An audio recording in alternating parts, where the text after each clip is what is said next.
नमस्कार विद्यार्थी मित्रांनो. कर्नार्थी आय-एस अकॅडमीच्या ऑनलाईन प्लॅटफॉर्मवरती आपलं स्वागत आहे. आजच्या भागामध्ये आपण बॉटनी ऑप्शनलचा पेपर 2 सिलेबस डिकोड करणार आहोत मित्रांनो. मग मित्रांनो, यापूर्वीच्या लेक्चरमध्ये आपण पेपर 1 चा जो काही सिलेबस आहे तो डिकोड केलेला आहे. आज आपण पेपर 2 चा सिलेबस डिकोड करणार आहोत. मग यासाठी आपल्याला काय-काय महत्त्वाचं आहे ते आज आपण पाहणार आहोत. देन पेपर 2 कोणत्या बेसिसवरती आहे ते आपण पाहणार आहोत. यामध्ये कोणकोणता सिलेबस आहे, त्यातला कोणता सिलेबस हा ओव्हरलॅपिंग आहे किंवा कोणता सिलेबस हा मोस्ट ऍक्टिव्ह आहे त्याबद्दल आपण आज डिस्कशन करणार आहोत. मग मित्रांनो, आपण ज्यावेळेस पेपर 1 चं डिस्कशन केलं होतं त्यावेळेस आपण पाहिलं होतं की काही गोष्टी आहेत की ज्या खूप बेसिक आहेत. फॉर एक्झाम्पल ज्यावेळेस आपण पेपर 1 किंवा पेपर 2 चं रायटिंग करतो त्यावेळेस आपल्याला डायग्राम महत्त्वाचे असतात किंवा आपल्याला एक्झाम्पल महत्त्वाचे आहेत. तीच कन्सेप्ट आपल्याला पेपर 2 ला सुद्धा लागू होते. म्हणजेच आपल्याला काय करायचं आहे, इथे आपलं टार्गेट ऑप्शनलमध्ये आपलं जे टार्गेट असणार आहे ते जवळपास 290 प्लस टार्गेट असणार आहे आणि ते टार्गेट अचीव्ह करण्यासाठी आपल्याला काही गोष्टी महत्त्वाच्या आहेत. फॉर एक्झाम्पल आपल्याला एक्झामला आन्सर रायटिंग करायचं आहे. मग आपल्याला डायग्राम महत्त्वाचे आहे. त्याचबरोबर काही एक्झाम्पल महत्त्वाचे आहे. जेणेकरून आपला पेपर अट्रॅक्टिव्ह वाटतो किंवा आपलं आन्सर रायटिंग हे अट्रॅक्टिव्ह वाटतं आणि आपल्याला मार्क्स गेनिंगला काय होते मित्रांनो, हेल्प होते. मग लक्षात घ्या, आपल्याला आता हा जो पेपर 2 डिस्कस करायचा आहे त्यामध्ये काही महत्त्वाचे पॉइंट्स आहेत. मग महत्त्वाचे पॉइंट्स कोणते? तर आपल्याला हा सिलेबस जो दिलेला आहे तो कोणत्या बेसिसवरती आहे त्याबद्दल चर्चा करायची आहे. त्याचबरोबर या सिलेबसचा स्टडी कसा करायचा त्याबद्दल सुद्धा आपण चर्चा करणार आहोत. मग मित्रांनो, आपला जो पेपर 1 होता हा पूर्ण ग्रॅज्युएशन लेव्हलचा होता. पण जो पेपर 2 आहे हा आपल्याकडे ग्रॅज्युएशन लेव्हलचा आहे. त्याचबरोबर यामध्ये बराचसा पॉइंट हा 12 बेस वरती सुद्धा आहे. मित्रांनो, मग यावरून आपल्याला गोष्ट समजते की 12 बेस वरती आहे, ग्रॅज्युएशन लेव्हलवरती आहे, म्हणजे सिलेबस हा थोडा पेपर 1 पेक्षा थोडासा लाईट असणार, थोडासा आपल्याला समजायला सोपा असणार, म्हणजे थोडा ईझी पॅटर्न असणार. पण लक्षात घ्या, जेवढा पॅटर्न ईझी तेवढं आपल्याकडे जी काही रायटिंग आहे ती आपल्याला अट्रॅक्टिव्ह असायलाच लागते आणि त्या अट्रॅक्टिव्ह रायटिंगसाठी आपल्याला काय महत्त्वाचं आहे, डायग्राम आणि एक्झाम्पल. मग लक्षात घ्या, यामध्ये आपल्याला काय काय करायचं आहे. आपल्या पेपर 1 सारखंच काय करायचं आहे, आपल्याला सेल्फ नोट्स बनवायच्या आहेत. ज्या काही लेक्चरला आपल्या नोट्स जे काही आपलं लेक्चर होईल त्या लेक्चरच्या तुम्ही नोट्स बनवायच्या आहेत. त्यानंतर आपल्याला काय भेटणार आहे, क्लास नोट्स भेटणार आहे. त्याचबरोबर काय महत्त्वाचे आहेत, डायग्राम आणि एक्झाम्पल खूप महत्त्वाचं आहे. कारण डायग्राम आणि एक्झाम्पल जवळपास आपलं 90% आन्सर सांगतं की आन्सरमध्ये आहे काय. त्यानंतर आपल्याला काय महत्त्वाचं आहे की कोणकोणते सिलेबस हे ऍक्टिव्ह टॉपिक्स आहे. आता ऍक्टिव्ह टॉपिक सिलेबस कसे ओळखायचे, त्यासाठी आपल्याला पीवायक्यूचा अभ्यास करावा लागतो की यापूर्वी आपल्याकडे असणाऱ्या आयोगाने, आता एमपीएससी साठी हे नवीनच आहे पण यूपीएससीचे यापूर्वीचे पेपर आपल्याला पाहायला मिळतात. मग यूपीएससीचे पीवायक्यू कोणत्या टॉपिकवरती जास्त आलेले आहेत हे आपण शोधायचं. जर हे आपण शोधलं तर आपल्याला सापडेल की जवळपास 95% सिलेबस हा ऍक्टिव्ह टॉपिक्स वरती आहे. म्हणजे तेच तेच टॉपिक हे रिपीट झालेले आहेत. त्यातच काही पॉइंट कसे पाहायला मिळतात, आपल्याला ओव्हरलॅप झालेले पाहायला मिळतात. मग ज्यावेळेस आपण ओव्हरलॅपचा सिलेबस पाहतो त्यावेळेस आपल्याला समजतं की प्रश्न एकाच टॉपिक वरती आलेला आहे, त्यामध्ये कन्सेप्ट पण सेम आहे, फक्त प्रश्न विचारण्याची मेथड कशी आहे, वेगळी आहे. हे सगळं समजण्यासाठी आपल्याला कशाची गरज पडते मित्रांनो, गायडन्स. लक्षात घ्या, आपल्या कॉम्पिटिटिव्ह एक्झाममध्ये सगळ्यात चांगला गायडन्स किंवा सगळ्यात चांगला आपला गुरु म्हणजे आपले पीवायक्यू.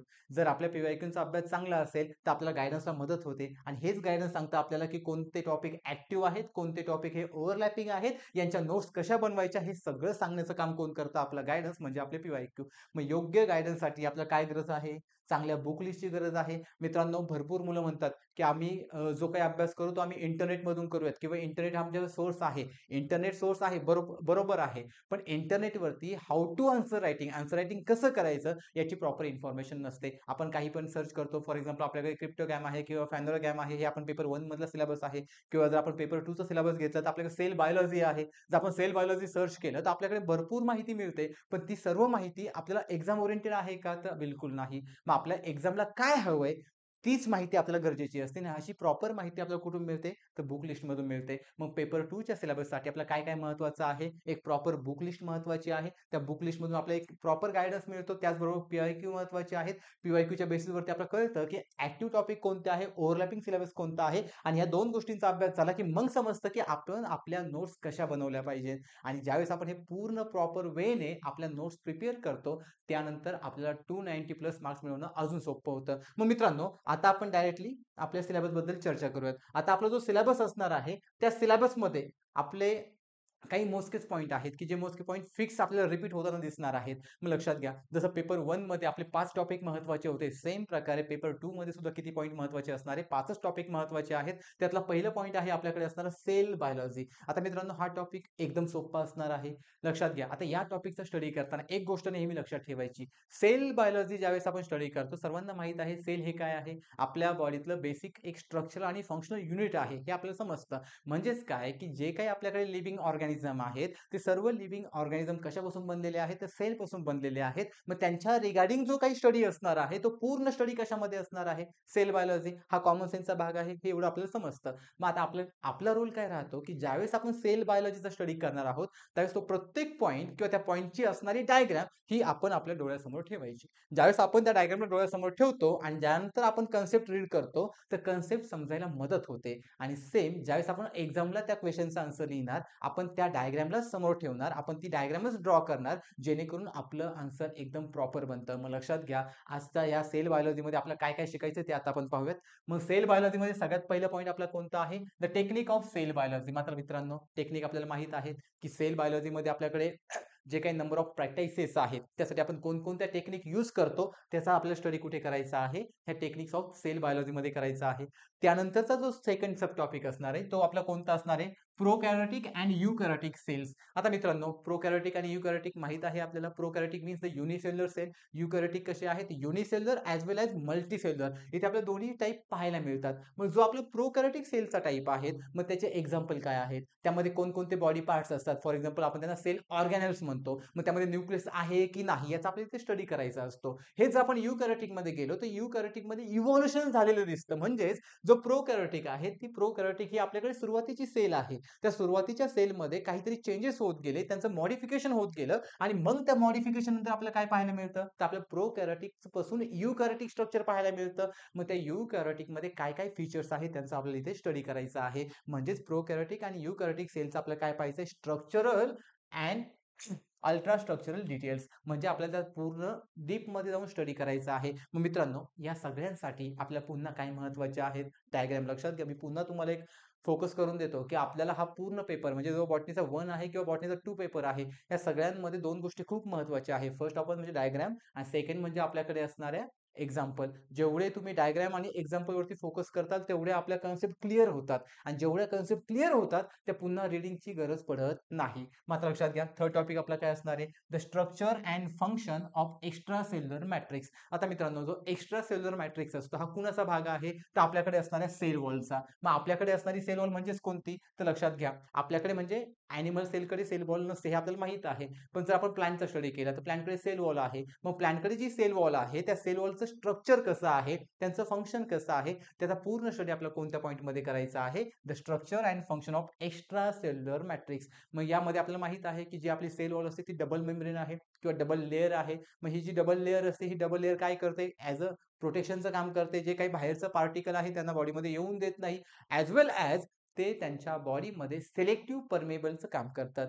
सिलेक्टिव्ह परमेबल म्हणजे काय? काही गोष्टींचं ट्रान्सपोर्टेशन करतात, की असं ट्रान्सपोर्टेशन, की ते आतून बाहेर येण्यासाठी किंवा बाहेरून आत जाण्यासाठी ते सिलेक्टिव्ह असेल. सिलेक्टिव्ह म्हणजे त्यांना ज्या मटेरियलची गरज आहे किंवा त्या सेलला ज्या मटेरियल किंवा जे काही त्यांना हवं आहे, त्याच गोष्टींची ते काय करतात? ट्रान्सपोर्टेशन करतात. मग हा महत्त्वाचा रोल कुणाचा आहे? तर सेल वॉलचा आहे. मग त्या सेल वॉलचं जे काही आपल्याकडे स्ट्रक्चर आहे, त्याचा आपल्याला इथे स्टडी करायचा आहे. मग यासाठी आता लक्षात घ्या, जर आपण हा सेल वॉलचा स्ट्रक्चरचा पॉइंट पाहिला, तर हा टॉपिक 12 बेसवरती आहे मित्रांनो. कारण 12च्या पुस्तकात सुद्धा याचं खूप छान एक्सप्लेनेशन दिलेलं आहे. इव्हन आता मी तुम्हाला जी बुक लिस्ट देणार आहे, त्यामध्ये सुद्धा तो टॉपिक खूप छान प्रकारे सांगितलेला आहे. म्हणजेच काय, की आपला जो पेपर 2 असणार आहे, पेपर 1 हा पूर्ण ग्रॅज्युएशन लेव्हलचा होता. पण जो पेपर 2 आहे, तिथे आपल्याला 12चं बेसिक सुद्धा चालणार आहे. फक्त ते आपल्याला प्रॉपर एक्सप्लेन करता यायला हवं.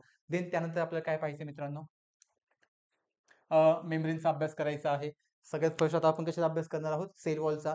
सेल वॉल नंतर आपल्याकडे मेम्ब्रेन आहेत. मग मेम्ब्रेन कोणते आहेत? Like cell membrane, plasma membrane. For example आपण स्वतः म्हणजे आपण जर ॲनिमल सेलचा किंवा ॲनिमल टिश्यूचा विचार केला, तर आपल्याकडे जी बाह्य म्हणजे जे आपले आउटर कव्हरिंग आहे, ती आउटर कव्हरिंग कशापासून बनलेली आहे? तर सेल मेम्ब्रेनपासून बनलेली आहे. मग अशा मेम्ब्रेनचा आपल्याला इथे अभ्यास करायचा आहे. त्याचबरोबर आपल्या बॉडीमध्ये किंवा आपल्या सेलमध्ये किंवा कोणत्याही सेलमध्ये नंबर ऑफ ऑर्गॅनेल्स असतात, like mitochondria, chloroplast, Golgi body, त्यांचाही आपल्याला इथे काय करायचं आहे? स्टडी करायचा आहे. तोच स्टडी पुन्हा रिपीट होणार आहे खालच्या आधीच्या काही पॉईंटमध्ये ज्यावेळेस तो पुन्हा रिपीट होईल, मग अशा सिलेबसला आपण म्हणायचं मित्रांनो ओव्हरलॅपिंग सिलेबस. लक्षात घ्या, अशा सिलेबसला आपण काय म्हणणार? Overlapping syllabus. मग आता पुढे आपल्याला काय पाहिजे? सेलमध्ये असणारं ॲडिशन, पुन्हा मेम्ब्रेनचं ट्रान्सपोर्टेशन. आता मेम्ब्रेनचं ट्रान्सपोर्टेशन आता मी तुम्हाला सांगितलं, की मेम्ब्रेन काय करतात? कॅरी करतात. जे काही पार्टिकल आहेत, मग ते पार्टिकल एका प्लेसकडून दुसऱ्या प्लेसकडे ज्यावेळेस ते कॅरी करतात, त्यासाठी त्यांना कशाची गरज पडते? तर त्यांना एखाद्या युनिटची गरज पडते, एखाद्या व्हेसलची गरज पडते. मग त्या व्हेसल्स कोणत्या आहेत? त्याचा आपण इथे स्टडी करणार आहोत. त्याचबरोबर मी तुम्हाला आता सांगितलं, की सिलेक्टिव्ह परमिएबल. मग सिलेक्टिव्ह परमिएबल हे पण काय आहे? आपल्याकडे वन ऑफ द ट्रान्सपोर्टेशन आहे. त्याचाही आपण इथे स्टडी करणार आहोत. त्यानंतर आपल्याला काय पाहिजे पहा? तर व्हेस्क्युलर ट्रान्सपोर्ट. आता मित्रांनो व्हेसिक्युलर ट्रान्सपोर्ट म्हणजे काय? आपल्याला माहित आहे, की आपल्याकडे काय आहेत? नंबर ऑफ व्हेसल्स आहेत. त्या व्हेसल्स मधून पण काय होतात? ट्रान्सपोर्टेशन होतात. जर आपण आपल्या बॉडीमध्ये पाहिलं तर आपल्याकडे काय आहेत? आपल्याकडे ब्लड व्हेसल्स आहेत. जर आपण प्लांटकडे गेलो तर प्लांटकडे कंडक्टिंग टिश्यू असतात. For example xylem and phloem. मग आपल्याला माहित आहे, की झायलेमचं काम काय आहे? To carry water. फ्लोएमचं काम काय आहे? To carry fluid. To carry food. म्हणजे काही आपल्याकडे फूड आणि वॉटर मटेरियल आहे त्याचं ट्रान्सपोर्टेशन करण्यासाठी किंवा त्यांना कॅरी करण्यासाठी आपल्या बॉडीमध्ये किंवा लिव्हिंग ऑर्गॅनिझममध्ये जी काही सिस्टीम आहे त्या सिस्टीमचा आपण इथे काय करणार आहोत? स्टडी करणार आहोत. देन आपल्याला पुढे काय पाहायचंय पहा? Structure and function of cell organelles. याच्याबद्दल मी आता इथे डिस्कस केलेलं आहे. सेल ऑर्गॅनिल्स कोणकोणते आहेत आपल्याकडे? Mitochondria, chloroplast, Golgi body, nucleus. मग या सगळ्यांचं फंक्शन काय आहे? हे सगळे सेलमध्ये एक्झॅक्ट काय रोल प्ले करतात ते आपल्याला इथे पाहायचं आहे. मग आता इथे फॉर एक्झाम्पल त्यांनी दिलेलं आहे क्लोरोप्लास्ट. आता क्लोरोप्लास्ट काय आहे मित्रांनो? क्लोरोप्लास्ट हा प्लांट बॉडीमध्ये सापडतो. जसं आपल्या बॉडीमध्ये मायटोकॉन्ड्रिया असतो. मायटोकॉन्ड्रियाला आपण काय म्हणतो? Powerhouse of cell. म्हणजे आपल्या बॉडीमध्ये जी काही एनर्जी प्रोव्हाइड केली जाते ती पूर्ण एनर्जी आपण कशाकडून घेतो? तर मायटोकॉन्ड्रियाकडून घेतो. तसंच जर आपण प्लांट सेलचा विचार केला तर प्लांट सेलमध्ये फोटोसिंथेसिस होत असतं. म्हणजे ते स्वतःचं फूड स्वतः तयार करतात. ज्यावेळेस ते स्वतःचं ओन फूड बनवतात त्यासाठी त्यांना काय हवा असतो? क्लोरोप्लास्ट. आणि क्लोरोप्लास्टमध्ये पिगमेंट असतात. For example chlorophyll. मग हे क्लोरोफिल पिगमेंट काय करतात? सनलाईट ॲब्झॉर्ब करतात. त्यांची रॉ प्रोसेस त्यांची जी काही रिएक्शन आहे, त्यांच्यावर जे काही रॉ मटेरियल आहे त्या थ्रू ते रिएक्शन कंडक्ट करतात आणि देन त्यांची फोटोसिंथेसिस कंप्लीट झाल्यानंतर त्यांना जे काही इसेन्शियल न्यूट्रिएंट आहे ते मिळतात. त्यासाठी महत्त्वाचा पार्ट कोणता आहे? क्लोरोप्लास्ट. याचा आपल्याला तिथे स्टडी करायचा आहे. मग मित्रांनो आता आपण जे काही सेल ऑर्गॅनल पाहणार आहोत, जर यावरती आयोगाने प्रश्न विचारला, फॉर एक्झाम्पल क्लोरोप्लास्ट वरती क्वेश्चन आला, तर आपल्याला डायग्राम काढणं गरजेचंच आहे. कारण ते डायग्राम आपल्याला स्कोर करून देतात. देन सेकंड कोणता आहे पहा? मायटोकॉन्ड्रिया. आताच डिस्कस केला. मायटोकॉन्ड्रिया ॲनिमल सेलमध्ये आहे. क्लोरोप्लास्ट हा प्लांट सेलमध्ये आहे. त्याचा रोल आहे एनर्जी प्रोडक्शन. याचा रोल आहे energy factory. So it is called as powerhouse of cell. Then पुढे कोणता आहे आपल्याकडे? ईआर. सो ईआर आपल्याला माहित आहे, एकदम फॅमिलियर आहे. ER means endoplasmic reticulum. Actually ईआरचे दोन टाईप पडतात. एक असतो रफ ईआर, दुसरा आहे स्मूथ ईआर. मग ईआरचं फंक्शन काय आहे किंवा रफ ईआर कसा आहे? तर रफ ईआर वरती रायबोझोम असतात. मग त्या रायबोझोमचा रोल आपल्या बॉडीमध्ये काय? फॉर एक्झाम्पल प्रोटीन सिंथेसिस त्यांचा रोल आहे. मग हा सगळा स्टडी आपल्याला कशामध्ये करायचा आहे? ईआर मध्ये करायचा आहे. त्यानंतर काय आहे पहा? आपल्याकडे आहे डायकोटिझोम्स. Then ribosomes. आता रायबोझोम्स काय? जे आता आपण रफ ईआर पाहिलं त्यामध्ये पण रायबोझोम्स आहे.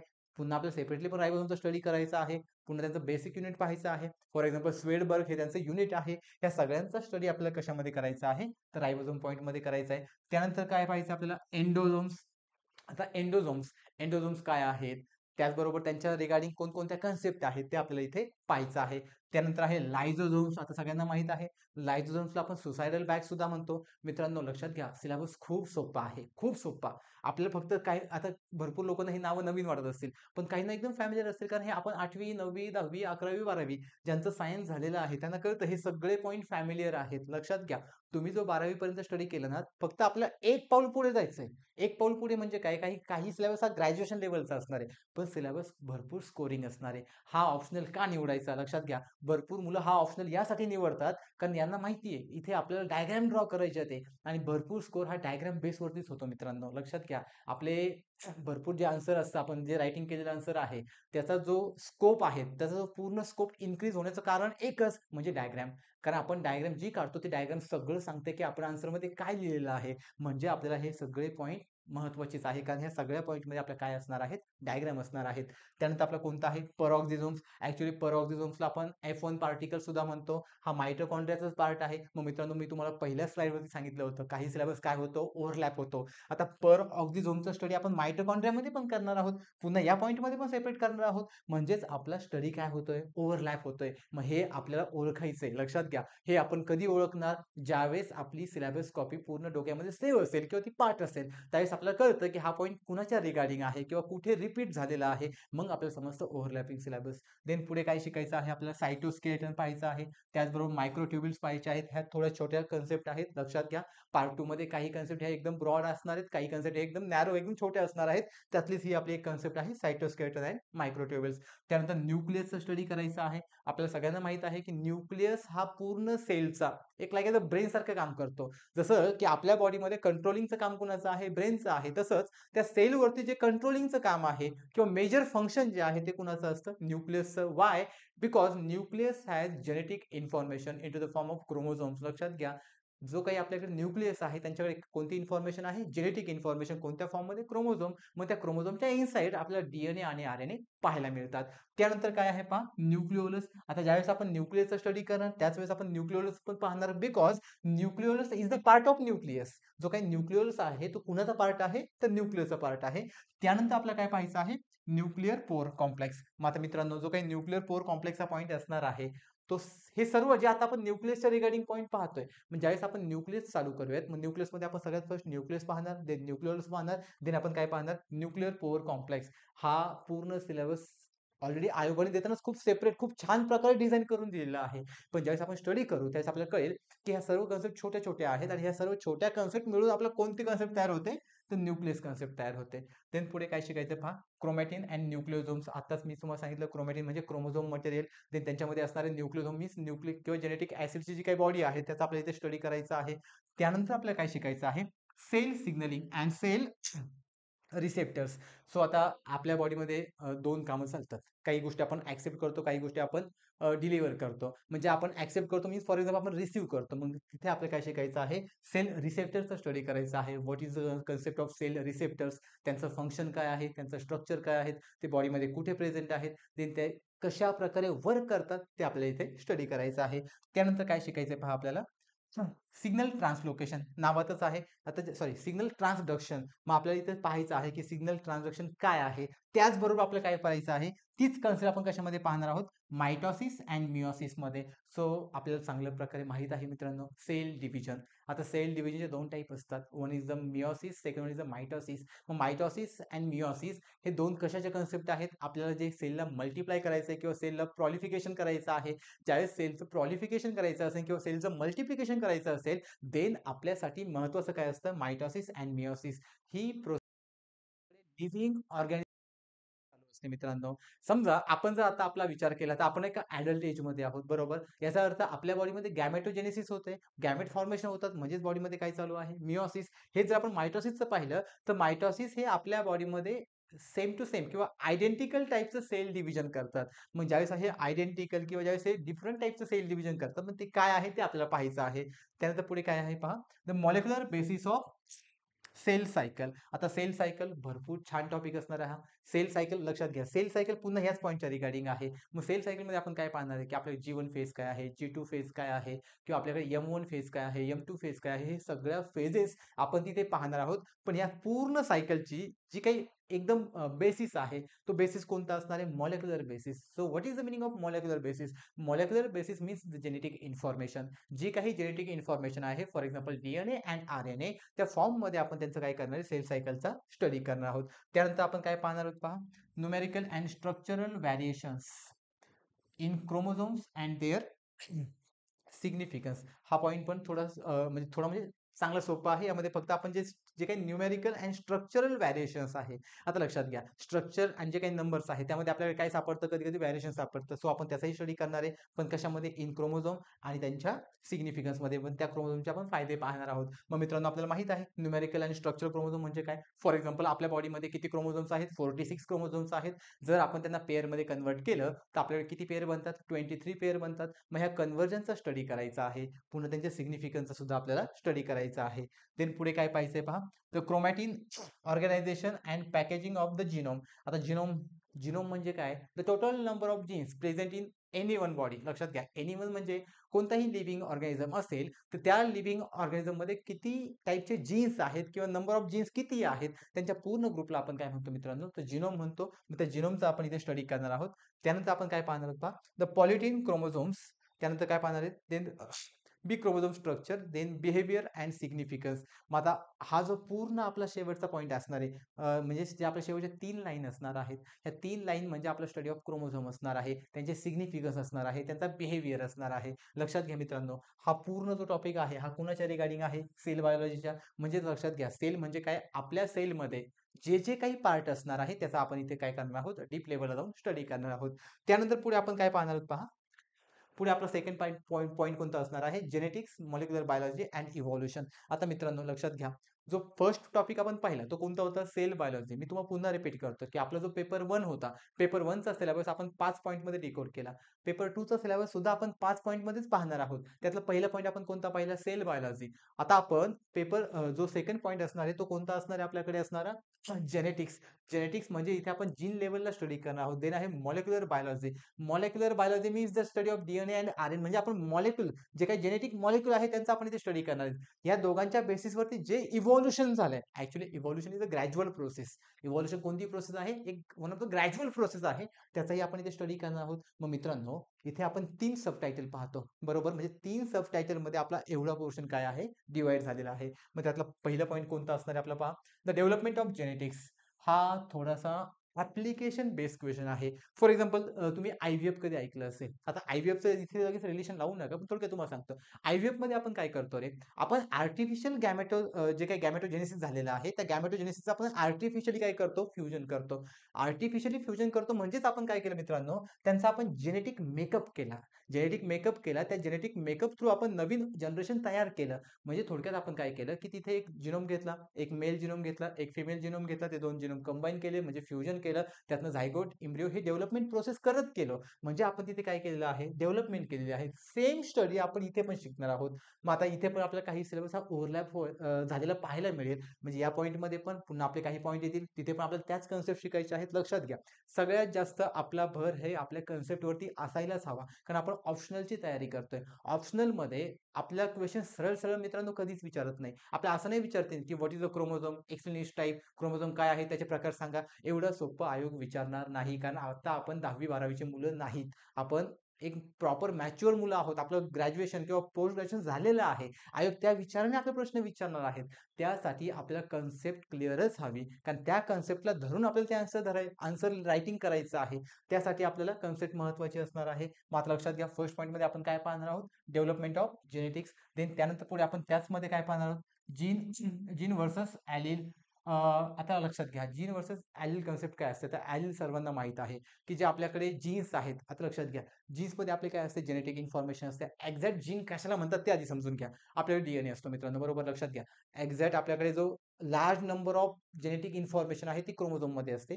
क्रोमोझोम मधला जो छोटासा पार्ट किंवा छोटा युनिट आहे त्याला आपण डीएनए म्हणतो. आणि डीएनएचाही तो एकदम छोटासा पार्ट आहे, into the form of triplet codon. ते ट्रिपलेट कोडॉन मध्ये असतात. त्यांना आपण काय म्हणतो मित्रांनो? जीन म्हणतो. मग जीन वर्सेस आपल्याकडे ॲलील असतात. ॲलील म्हणजे काय? Alternative form of A gene. जे काही जीनचा अल्टरनेटिव्ह फॉर्म आहे त्याचा आपण इथे काय करणार आहे? त्या कन्सेप्टचा आपण इथे स्टडी करणार आहोत. देन पुढे काय आहे पहा आपल्याकडे? The quantitative genetics and the multiple factors. आता इथे आपल्याला क्वांटिटेटिव्ह जेनेटिक्सचा स्टडी करायचा आहे. त्याचबरोबर काय पाहायचं? त्याचे मल्टिपल फॅक्टर्स पाहायचे आहेत. त्यानंतर काय आहे पहा? Incomplete dominance. आता मित्रांनो, हे ऍक्च्युली कन्सेप्ट आहेत. इनकम्प्लीट डॉमिनन्स काय आहे वगैरे. मग यासाठी आपल्याला एक गोष्ट माहित आहे. आपण सगळ्यांनी ते मेंडेलचे हे पाहिले असेल पहा, 7P कॅरेक्टर, की मेंडेलने एक पी प्लांटवरती प्रोजेक्ट केला होता. त्यांनी त्याचे 7 कॅरेक्टर शोधले. मग त्याचे टॉल हाईट, शॉर्ट हाईट, मग त्या बेसिसवरती त्याने काही प्रिन्सिपल सांगितले. मग ते प्रिन्सिपल हे आता आपण जे काही युनिव्हर्सली ऍक्सेप्टेड काही प्रिन्सिपल आहेत त्यातलाच एक कोणता आहे? Incomplete dominance. सो आपल्याकडे 2 टाईपचे कॅरेक्टर असतात. काही कॅरेक्टर हे डॉमिनन्स असतात, काही कॅरेक्टर हे रिसेसिव्ह असतात. सो डॉमिनंट कॅरेक्टर हे नेक्स्ट जनरेशनमध्ये ॲपियर होताना दिसतात. जे रिसेसिव्ह कॅरेक्टर आहे ते ॲपियर होताना दिसत नाही. मग ज्यावेळेस ते ॲपियर होतात, so it is called as complete dominance. For example, समजा आपल्याकडे एक मेल पॅरेंट आहे, टॉल आहे, एक फिमेल पॅरेंट आहे, शॉर्ट आहे. या दोघांपासून जर नवीन जनरेशन तयार झालं, तर ह्या दोघांमध्ये असणारे जे प्रॉपर डेव्हलप झालेले कॅरेक्टर आहेत ते आपल्याला नवीन त्या जनरेशनमध्ये पाहायला मिळतात. जर ते नवीन जनरेशनमध्ये पाहायला मिळत असेल, then such condition is called as complete dominance.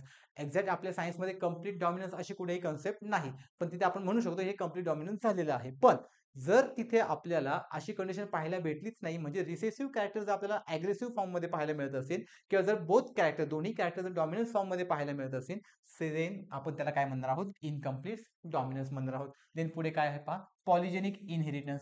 So आता मित्रांनो आपल्याला माहित आहे इनहेरिटन्स म्हणजेच काय? The transfer of genetic character from one generation to the next generation or other generation. ज्यावेळेस आपण जेनेटिक कॅरेक्टर हे एकाच जनरेशनकडून पुढे घेऊन जातो, त्याला आपण काय म्हणतो? इनहेरिटन्स. आता लक्षात घ्या. आता हे आपल्याकडे इनकम्प्लीट डॉमिनन्स असेल, इनहेरिटन्स असेल किंवा मल्टिपल ॲलील असेल, हे सर्व एकाच पॉइंटच्या रिगार्डिंग असणार आहे. त्यामुळे हे भरपूर इझी असणार आहे.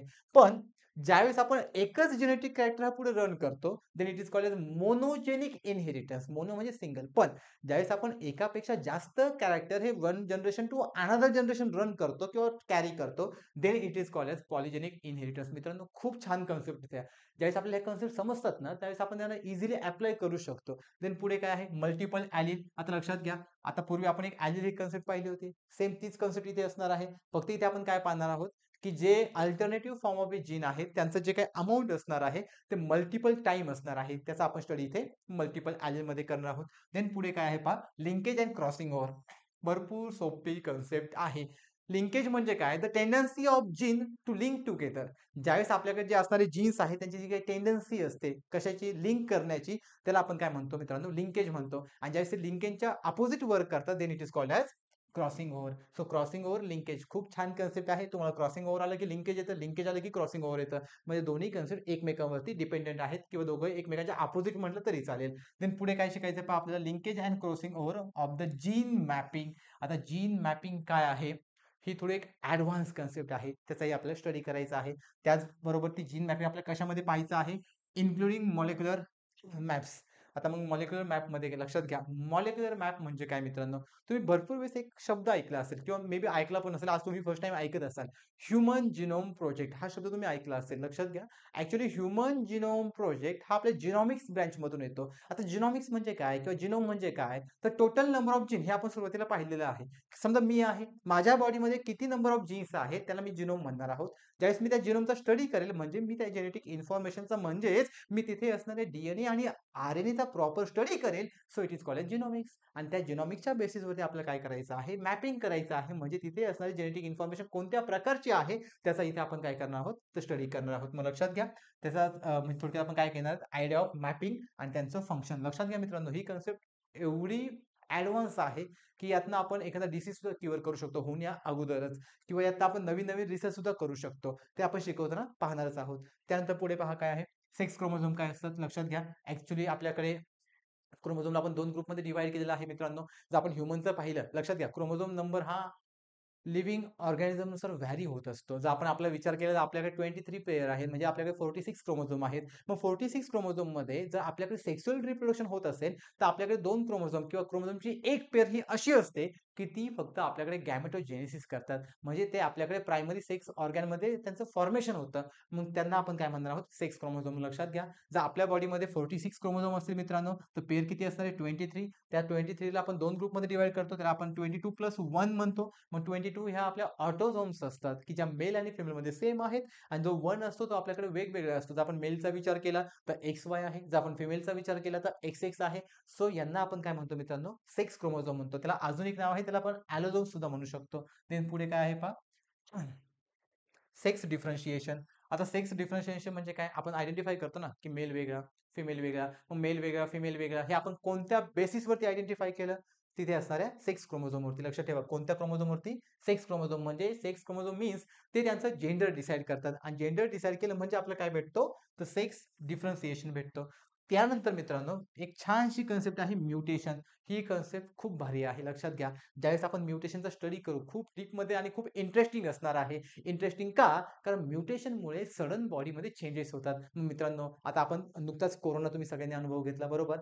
कोरोनामध्ये पण आपण तुम्ही त्या लाटा पाहिल्या असतील पहा. First wave, second wave, third wave, fourth wave. आपण एकदम घाबरून जायचो. मग ज्यावेळेस अशा वेव्हज येतात ना, ॲक्चुअली त्या वेव्हज कशामुळे येतात? तर म्युटेशनमुळे. So what is the meaning of mutation? The sudden heritable changes occur into the gene is called as mutation.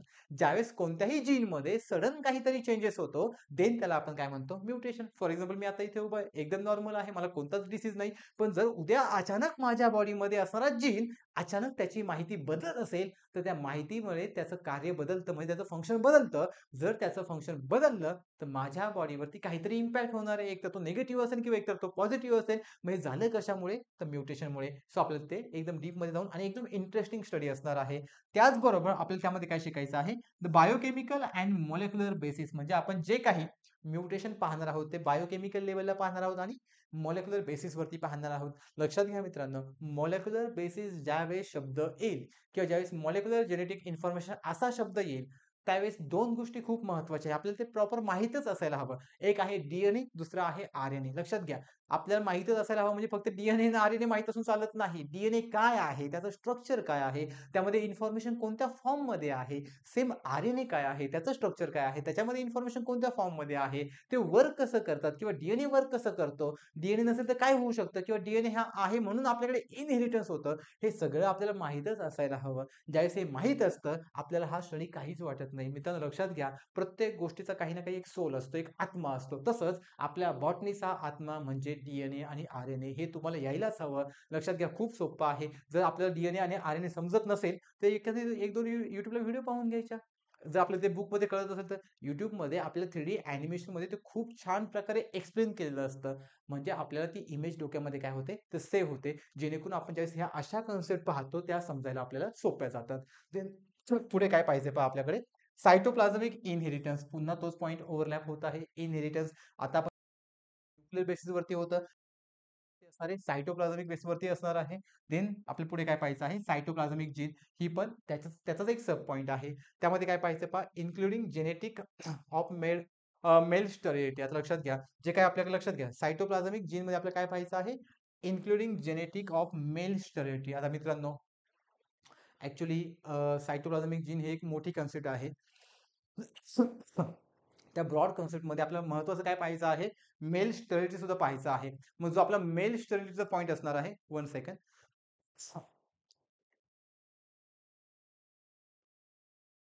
जो आपला मेल स्टरिलिटीचा पॉइंट असणार आहे, त्यामध्ये आपल्याला माहीत आहे what is the meaning of sterile, what is the meaning of fertile. तर मित्रांनो, जी स्टराईल कंडिशन असते, स्टराईल म्हणजे अशी कंडिशन की त्या कंडिशनमध्ये त्या पर्सनमध्ये रिप्रोडक्शन होत नाही. म्हणजेच त्यांची रिप्रोडक्शन कॅपॅसिटी एंड झालेली असते. अशा कंडिशनला म्हणतो आपण स्टरिलिटी आणि याच्या अपोझिट काय असतं, फर्टाईल. ज्या ठिकाणी रिप्रोडक्टिव्ह कॅपॅसिटी ही आपल्याला पाहायला मिळते, म्हणजे तो व्यक्ती कसा आहे किंवा ती लिव्हिंग ऑर्गॅनिझमची कंडिशन कशी आहे, तो फर्टाईल असते. याचा स्टडी आपल्याला इथे करायचा आहे. तो पण पॉइंट एकदम इंटरेस्टिंग असणार आहे. ज्यावेळेस आपण हे सर्व लेक्चर घेऊ ना मित्रांनो, हे खूप इंटरेस्टिंग असणार आहे. लक्षात घ्या, बॉटनी हा असा सब्जेक्ट आहे, एकदाच वाचावा लागतो.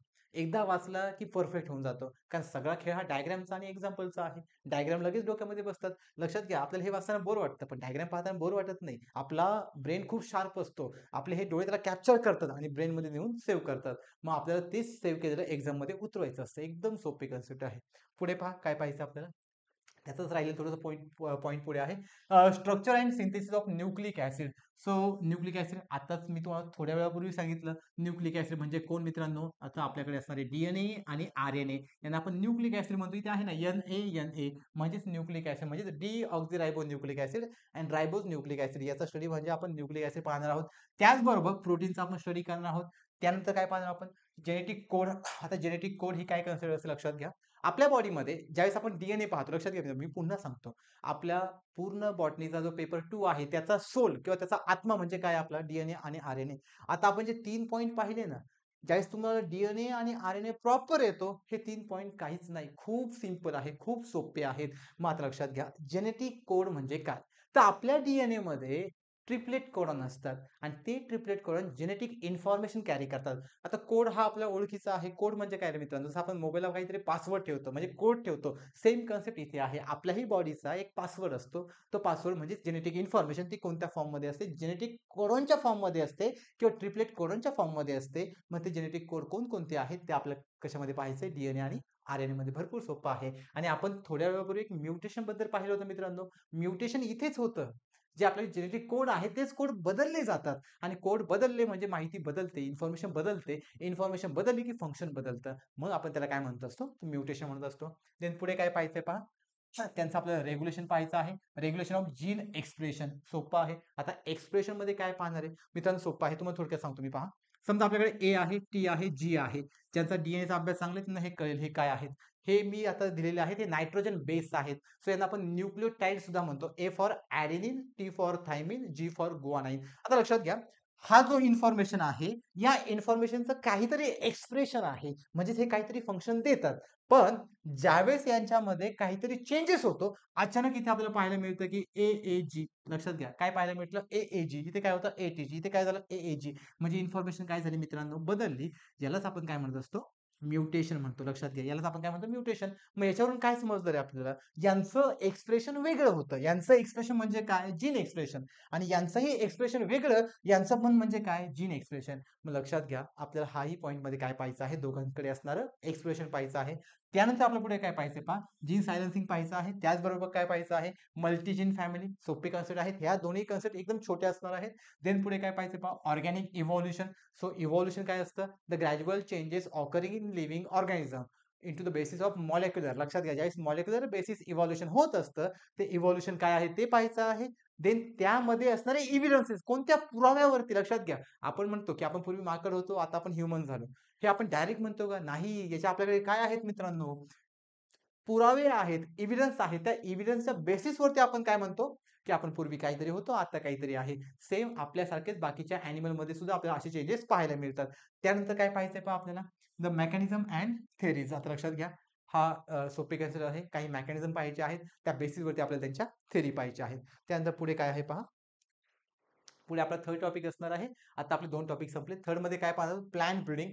आता प्लांट ब्रीडिंग हा एक्झॅक्ट ॲप्लिकेशनचा पॉइंट असणार आहे. यामध्ये आपण बायोटेक्नॉलॉजिकल वर्क पाहणार आहोत. मीन्स इन विट्रो लेव्हलला जाऊन वर्क करणार आहोत. मग त्यामध्ये प्लांट ब्रीडिंग असणार आहे. बायोटेक्नॉलॉजी म्हणजे बायोटेक असणार आहे. त्याचबरोबर आपला बायोस्टॅटचा पण पार्ट असणार आहे. मग मित्रांनो लक्षात घ्या, इथे पण 3 पॉइंट पाहायचेत. हा पॉइंट महत्त्वाचा असणार आहे. का बरं? कारण यावरती जे काही क्वेश्चन आहेत ते आपल्या प्रीला सुद्धा फ्रेम होत असतात मित्रांनो. आपल्याला माहिती आहे की आपल्याला एक सायन्स अँड टेकचा पण भाग असतो, बरोबर? मग हा सायन्स अँड टेकच्या रिगार्डिंग आहे. म्हणजे सायन्स अँड टेक म्हणजेच आपल्याकडे करंटमध्ये सायन्स कसं वर्क करतंय किंवा आपण त्याचं टेक्निक कशा वापरतोय, त्या बेसिसवरती आपल्याला हा टॉपिक महत्त्वाचा असणार आहे. म्हणजे हा आपल्याला मेन्सला पण असणार, मेन्स म्हणजे तुमच्या ऑप्शनलला पण असणार आहे. त्याचबरोबर याच्या ओरिएंटेड प्री एक्झामसाठी सुद्धा क्वेश्चन फ्रेम होत असतात. त्याचा मी तुम्हाला एक शेवटी एक डेमो पण देईल. चला आता लक्षात घ्या. Plan building. प्लॅन बिल्डिंगमध्ये आपण काय पाहणार आहोत? पूर्ण जेवढे प्लॅन बद्दलचे इन विट्रो लेव्हलचे प्रॅक्टिसेस आहे, ते सर्व प्लॅन बिल्डिंगमध्ये असणार आहेत. Then biotechnology. बायोटेक्नॉलॉजी म्हणजे काय? की जे काही आपल्या बॉडीमध्ये बायोलॉजिकल वर्क आहे, जे काही आपल्या बॉडीमध्ये सेल आहे, त्या सेलमध्ये आपण जे काही जेनेटिक मेकअप करणार आहोत, जेनेटिक मेकअप म्हणजेच आपण तिथे जे काही चेंजेस करणार आहोत, ते चेंजेस म्हणजे आपले काय असणार आहेत? तर बायोटेक्नॉलॉजी असणार आहे. त्यानंतर आपण काय पाहणार आहोत? तर बायोस्टॅट. मित्रांनो, बायोस्टॅट हा पण एकदम थोडा सिंपल, थोडासा थोडासा हेवी जाईल, पण सिंपल पार्ट आहे. बायोस्टॅटमध्ये आपण टोटल स्टॅटिस्टिकल डेटा घेणार आहोत. त्यानंतर पहा, आता आपल्याला ह्या सिलेबसमध्ये काय काय पाहायचं आहे ते आपण जाऊयात. Plant methods of plant breeding. आता लक्षात घ्या, प्लांटच्या मेथड आपण पाहणार आहोत. त्या मेथडबद्दल आपण चर्चा करणार आहोत, त्या समजून घेणार आहोत. म्हणजे पूर्ण आपण त्यांचं काय पाहणार आहोत? त्यांचा आपण इंट्रो घेणार आहोत, त्यांचं आपण इंट्रोडक्शन कंप्लीट करणार आहोत. त्याचबरोबर आपण काय पाहणार आहोत? त्याच मेथडमध्ये त्यांचं सिलेक्शन, देन त्यांचं हायब्रिडायझेशन. मित्रांनो, तुम्ही एक गोष्ट ऐकली असेल, plant tissue culture.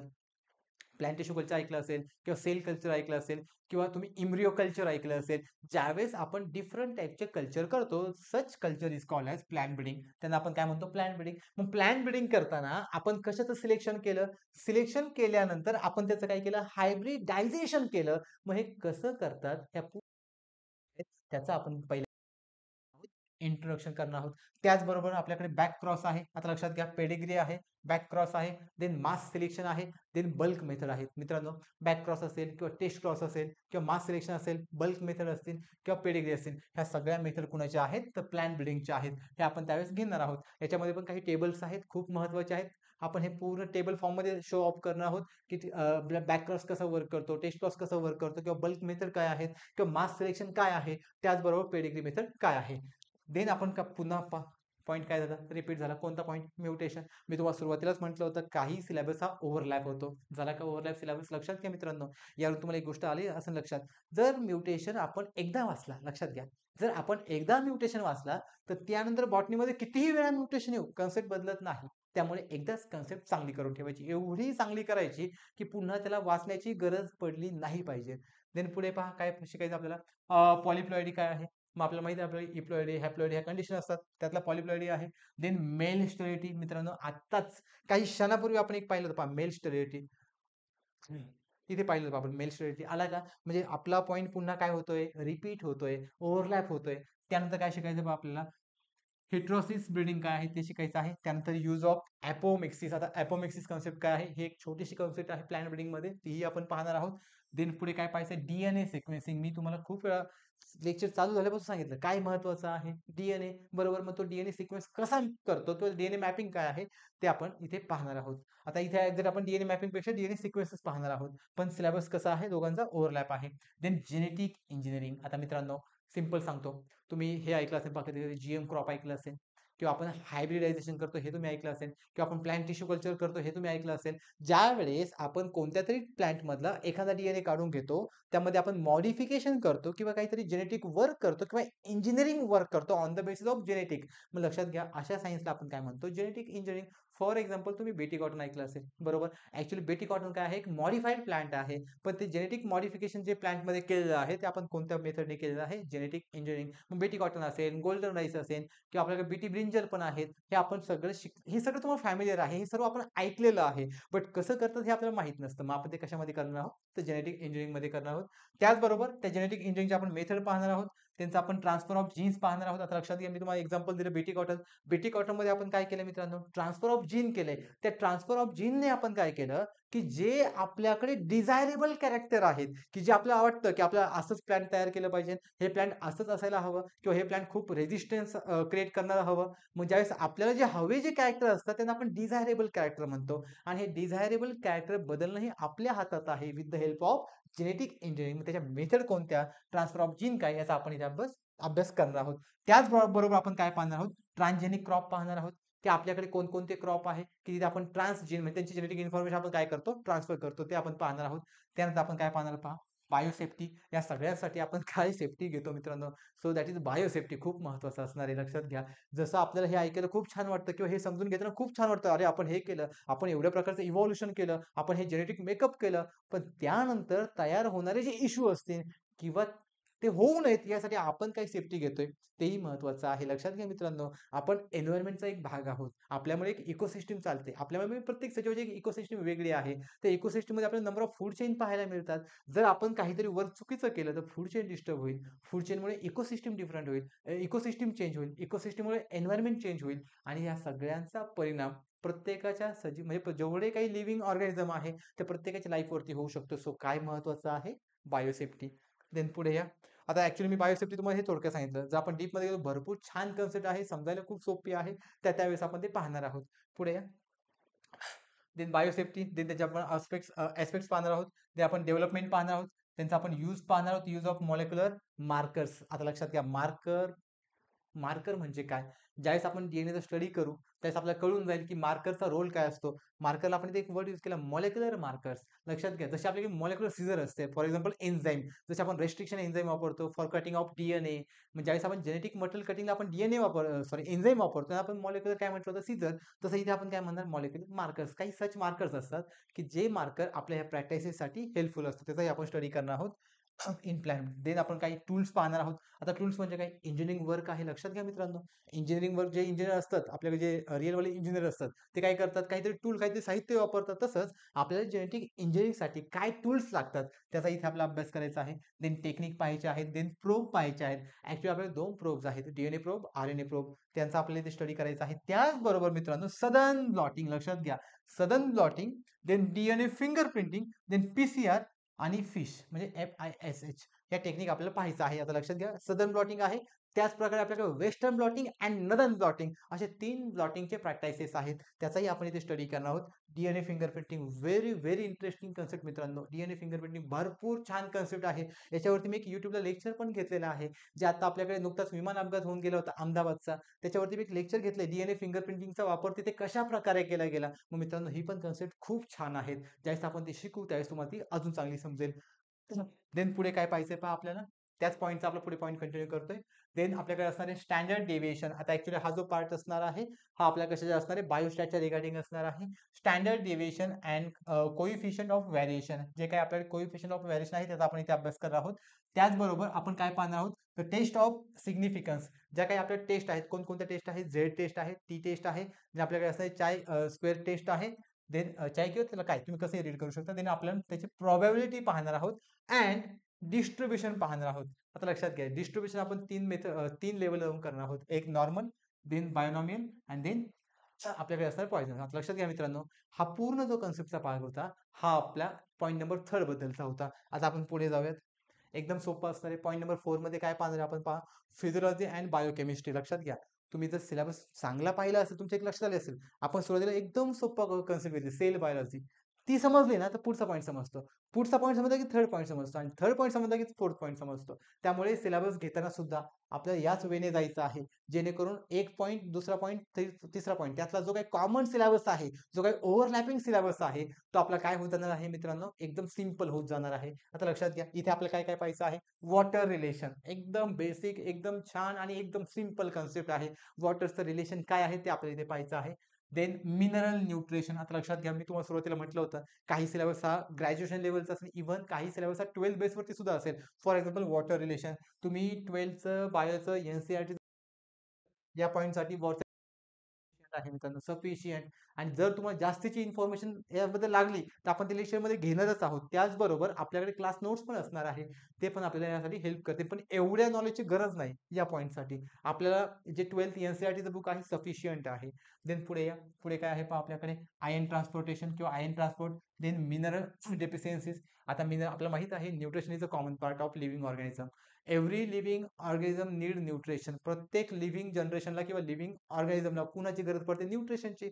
So mineral वगैरे हे काय आहे, it is part of nutrition. हे सगळे न्यूट्रिशनचे पार्ट आहेत. त्याची डेफिशियन्सी झाल्यावरती काय होऊ शकतं याचा इथे आपल्याला अभ्यास करायचा आहे. आता लक्षात घ्या, थोडी एक महत्वाची रिएक्शन आहे, फोटोसिंथेसिस. मित्रांनो, हा पार्ट आपल्या प्रीच्या सायन्स एक्झाम मध्ये पण आहे, सायन्सच्या सिलेबस मध्ये पण आहे. Photosynthesis is one of the reaction which are conduct in plant bodies like as a chloroplast. जो काही क्लोरोप्लास्ट आहे त्या क्लोरोप्लास्ट मध्ये आपल्याला काय पाहायला मिळतात, फोटोसिंथेसिस. सो फोटोसिंथेसिस मध्ये आपल्याला रिएक्शन पाहायचे आहेत. Such reaction is called as photochemical reaction. लक्षात घ्या, आपल्याला चांगल्या प्रकारे माहित आहे की जे काही प्लांट असतात ते स्वतःचं ओन फूड बनवतात, आणि ओन फूड बनवण्यासाठी त्यांच्याकडे रिएक्शन कोणती होते मित्रांनो, photochemical. So it is called as photosynthesis. यालाच आपल्याकडे C3 पाथवे सुद्धा म्हणतात. लक्षात घ्या, ऍक्च्युली फोटोसिंथेसिस मध्ये भरपूर रिएक्शन आपण पाहणार आहोत. लाईट रिएक्शन, डार्क रिएक्शन, मग त्यामध्ये असणार C3 पाथवे, हे आपल्याला सगळं पाहायचं आहे. हा थोडा सायक्लिकल वेचा स्टडी आहे, तो आपण त्या वेळेस पाहूयात. देन पुढे काय पाहायचं पहा, फोटो फॉस्फोरायलेशन. ही पण आपल्याला एक सायकल वेनेस पाहायचं आहे. देन कार्बन फिक्सेशन पाथवे काय आहे, त्याचबरोबर C3 पाथवे. आता मी C3 सायकल सांगितलं, C3 पाथवे, C4 पाथवे यांचे एक्झाम्पल महत्वाचेच आहे मित्रांनो. हे जर आपल्याला एक्झाम मध्ये विचारलं, what is the photosynthesis, what is the C3 pathway, what is the C4 pathway, जर आपण डायरेक्ट आहे असंच लिहिलं, लक्षात घ्या, एक्झॅक्ट इथे सेंटेन्सची गरज नाही. इथे फ्लो डायग्राम आहे. जर आपण फ्लो डायग्राम तयार केली, त्या बेसिसवरती आपण प्रॉपर एक्झाम्पल दिले, तर इथे आपले जास्तीत जास्त मार्क्स मिळण्याचे चान्सेस राहतात मित्रांनो. मग C3 पाथवेची सुरुवात कुठून होते, मग त्याचं जे काही मॉलिक्युल्स आहे त्याचं ब्रेकडाऊन कशामध्ये होतं, किती कार्बन मॉलिक्युल मध्ये होतं, किती नंबर ऑफ मॉलिक्युल मध्ये होतं, हे सर आपण एकदम प्रॉपर डिनोट केलं तर मार्क्स जाण्याचे चान्सेसच राहत नाही. लक्षात घ्या, त्यामुळे बॉटनी हा खूप मार्क देणारा विषय आहे, लवकर समजणारा विषय आहे, आपल्या डेली लाईफच्या रिगार्डिंग सब्जेक्ट आहे. त्यामुळे हा ऑप्शनल बेस्ट आहे. देन पुढे काय पाहिजे पहा आपल्याला, कॅम्प पाथवे काय आहे. Then mechanism of phloem, phloem transportation. आपण एक थोड्या वेळापूर्वी मागच्या स्लाइडवरती एक पोर्शन पाहिलं होतं, झायलेम आणि फ्लोएम. तुम्हाला हे रिमाइंड होत असेल. मग झायलेम आणि फ्लोएम पुन्हा रिपीट झालं, इथे झालं का, रिपीट झालं म्हणजे मित्रांनो ओव्हरलॅपिंग सिलेबस, ओव्हरलॅपिंग होते. मग लक्षात घ्या, कन्सेप्ट एकदाच करा, परफेक्ट करा, तीच तीच पुढे पुढे काय होणार आहे, रिपीट होणार आहे. त्याचबरोबर आपण काय शिकणार आहोत, रेस्पिरेशन. आता लक्षात घ्या, रेस्पिरेशन दोन टाईपचं असतं, एरोबिक आणि anaerobic. So aerobic means the presence of oxygen, आणि एनएरोबिक म्हणजे तिथे ऑब्सेन्स ऑफ ऑक्सिजन, म्हणजे तिथे कोण असणं प्रेझेंट, तर CO2. मग इथे सायकल वेगळी आहे, इथे सायकल वेगळी आहे, दोघांचं फंक्शन वेगळं आहे, ते आपल्याला शिकायचं आहे. Including fermentation.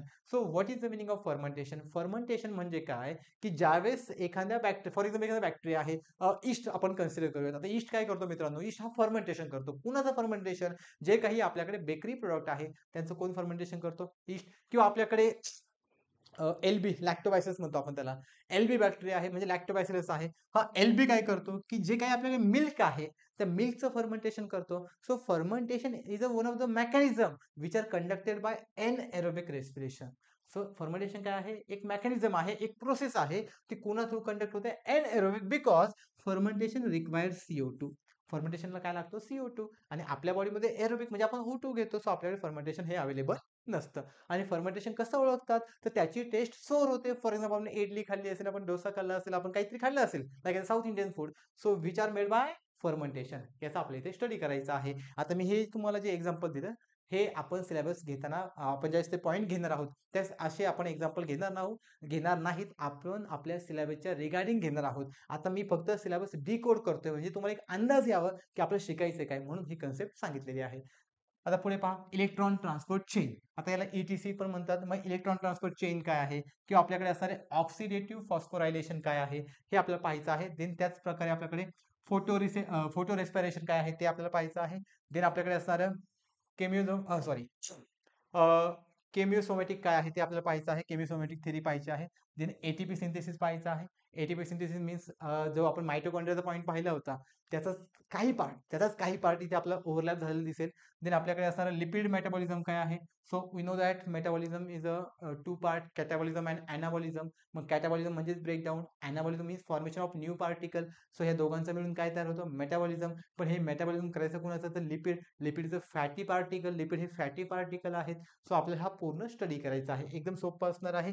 त्याचबरोबर आपल्याकडे N2 फिक्सेशन पाहायचं आहे, म्हणजे नायट्रोजन फिक्सेशन पाहायचं आहे. त्याच प्रकारे नायट्रोजनचं मेटाबॉलिझम पाहायचं आहे. मग इथे आपलं नायट्रोजन सायकल सुद्धा काय आहे मित्रांनो, महत्वाची असणार आहे. देन पुढे या. आता पुढे आपल्याला काय शिकायचं पहा, एन्झाईम. सगळ्यात महत्वाचा रोल.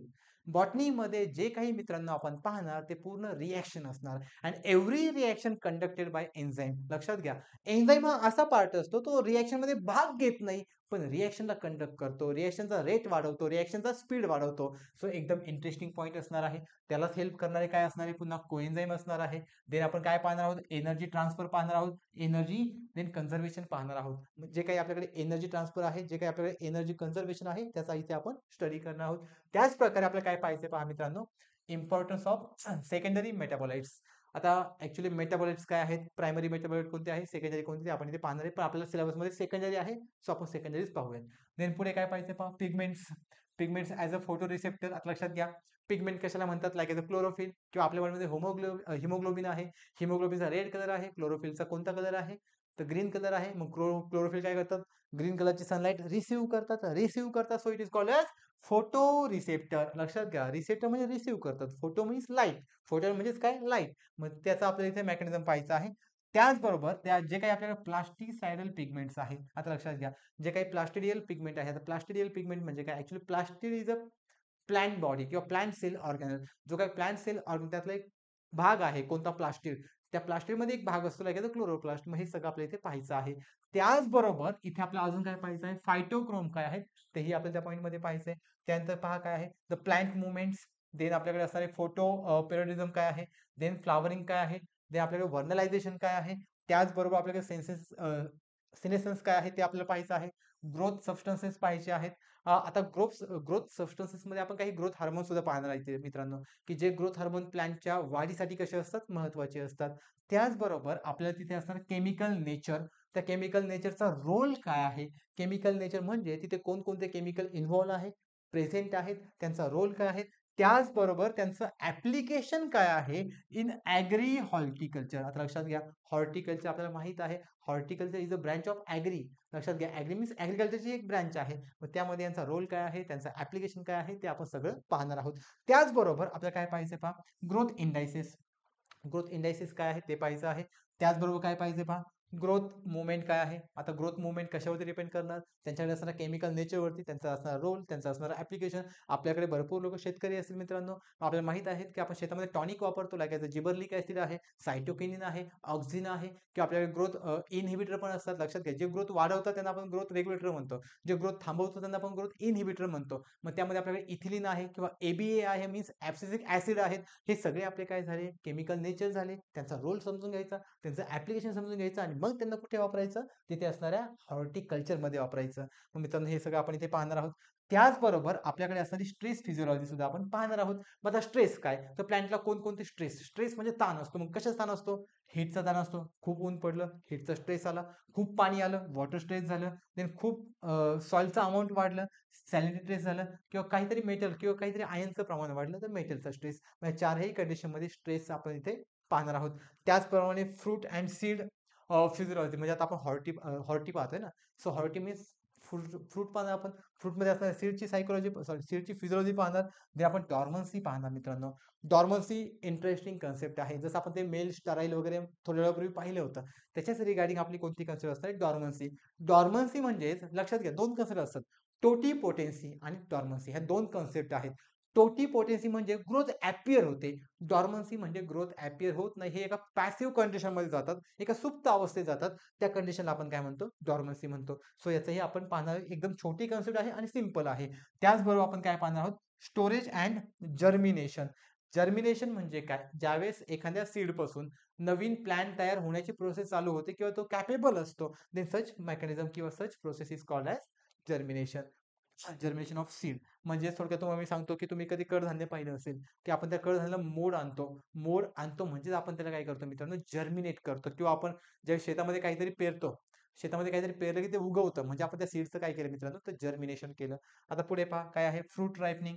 फ्रूट रायपनिंग जर आपण नॅचरल वेने केलं तर आपल्याला इथिलीन गॅस आहे.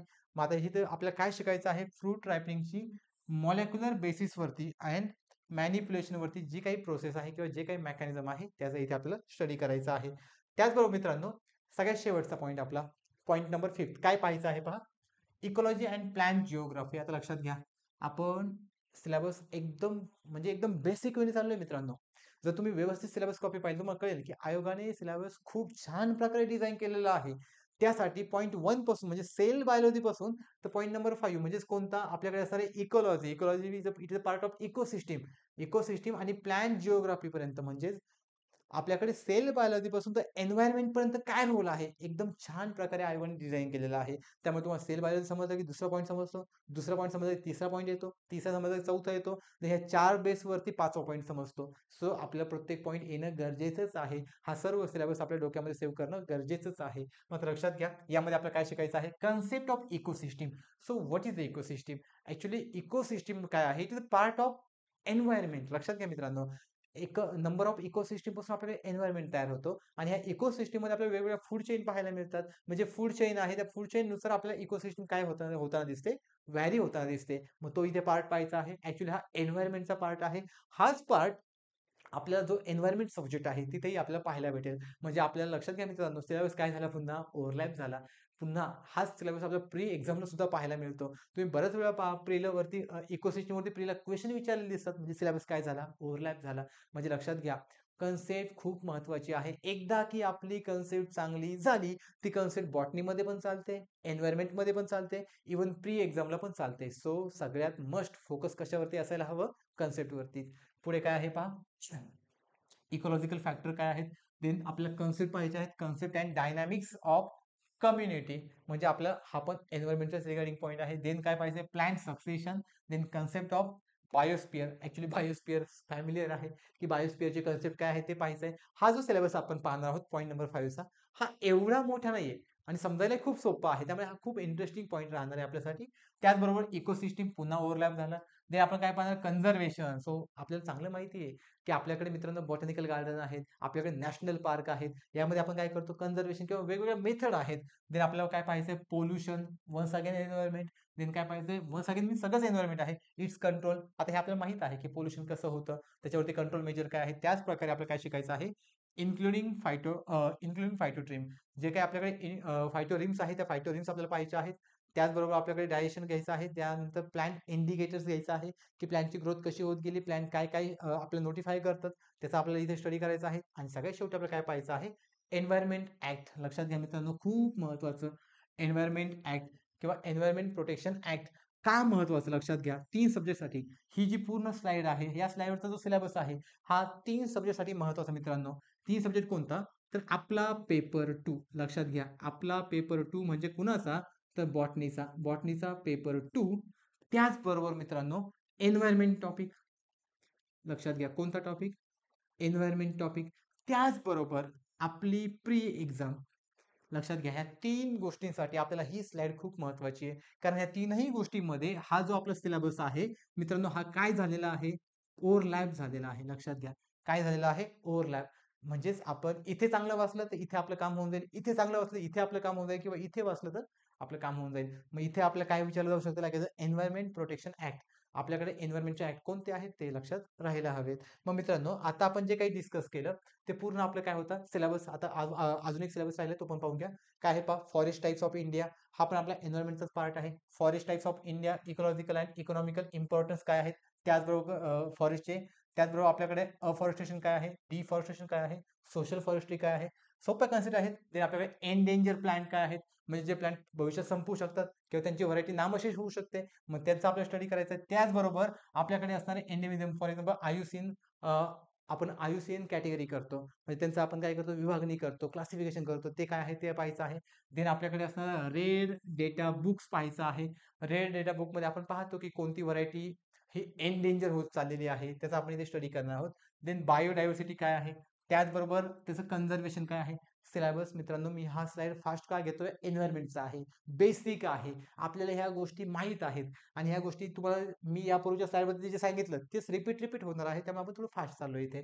देन काय पाहिजे पहा. देन आपल्याकडे असणारे प्रोटेक्टेड एरिया काय आहेत, फॉर एक्झाम्पल मी तुम्हाला सांगितलं नॅशनल पार्क, बॉटॅनिकल गार्डन, हे काय आहेत, प्रोटेक्टेड एरिया आहेत. झालेले आता हे आपलं. Then convention of biological diversity, त्याचं इथे स्टडी करायचं आहे. देन फार्मर्स राईट, शेतकऱ्यांचे राईट्स कोणते आहेत ते पाहिजे. त्याचबरोबर आपल्याकडे असणारे इंटेलेक्च्युअल प्रॉपर्टी राईट्स, त्यालाच आपण मित्रांनो IPR म्हणतो. लक्षात घ्या काय पाहायचं आहे आपल्याला, इंटेलेक्च्युअल प्रॉपर्टी राईट म्हणजेच काय पाहायचं आहे, IPR पाहायचं आहे. देन काय पाहिजे पहा, द कन्सेप्ट ऑफ सस्टेनेबल, जे काही आपल्याकडे सस्टेनेबल डेव्हलपमेंट आहे त्याची आपल्याला कन्सेप्ट पाहिजे आहे. सस्टेनेबल डेव्हलपमेंट म्हणजे काय मित्रांनो, जर तुम्ही आता पाहिलं तर आपल्या चित्ता आहे का, नाही. म्हणजे चित्तेची जी काही ग्रोथ आहे ती सस्टेनेबल होती का, नाही. आता आपण चित्ते बाहेरच्या देशांकडून आणतोय आपल्याकडे, म्हणजे आपल्याकडे इंडियन चित्ता पाहायला मिळतो का, नाही पाहायला मिळत. मग मित्रांनो, अशीच कंडिशन बॉटनीमध्ये होऊ नये किंवा प्लांटमध्ये होऊ नये, म्हणून आपण काय करत असतो, सस्टेनेबल डेव्हलपमेंट करत असतो, त्याचाही आपला अभ्यास करायचा आहे. देन आपल्याकडे असणारे बायोजिओकेमिकल सायकल काय आहेत, for example oxygen cycle, carbon dioxide cycle, nitrogen cycle, याचा इथे आपल्याला स्टडी करायचा आहे. Global warming, the part of environment, major issue आहे ग्लोबल वॉर्मिंग. येतोय सगळ्यांना येतोय आपल्याला, फक्त एक्झामला रायटिंग कसं करायचं हे कळत नाही. मग यासाठी आपलं काय महत्वाचं आहे, प्रॉपर गायडन्स. देन पुढे काय आहे पहा, क्लायमॅटिक चेंज, जे काय आता आपलं क्लायमेट आहे ते चेंज होत आहे त्याच्यावरती पॉईंट आहे. देन आपल्याकडे असणार इन्व्हेसिव्ह स्पेसिस काय आहे. देन आपल्याकडे एन्व्हायरमेंटल इम्पॅक्ट असेसमेंट पाहायचं आहे आपल्याला. त्याचबरोबर आपल्याला काय पाहिजे पहा, phytogeographical regions of India, जे काही आपल्याकडे फायटो जिओग्राफिकल रिजन्स आहेत किंवा एरिया आहेत भारतातले, त्याचा आपल्याला स्टडी करायचा आहे. मग मित्रांनो, आता आपण जो काही सिलेबस पाहिला, तुमच्या एक गोष्ट लक्षात आली असेल की आपण पेपर 2 चा सिलेबस किती पॉईंट मध्ये डिस्कस केला, 5 पॉईंट मध्ये. जो 5वा पॉईंट होता तो टोटल आपला एन्व्हायरमेंटचा होता. लक्षात घ्या, मी शेवटची स्लाइड मुद्दामून फास्ट घेतली, कारण फॅमिलीयर आहे, सोप्पा आहे. जर आपण तो पॉईंट शिकायला घेतला तर हार्डली 2 किंवा 3 दिवसामध्ये पूर्ण एन्व्हायरमेंट, म्हणजे आता आपला जो आता मी तर दाखवला तेवढा पॉईंट कव्हर होतो. खूप सोपा आहे, एकदाच वाचावा लागतो, लगेच समजतो. आय होप की मित्रांनो हे लेक्चर तुम्हाला चांगलं समजलं असेल. थँक्यू.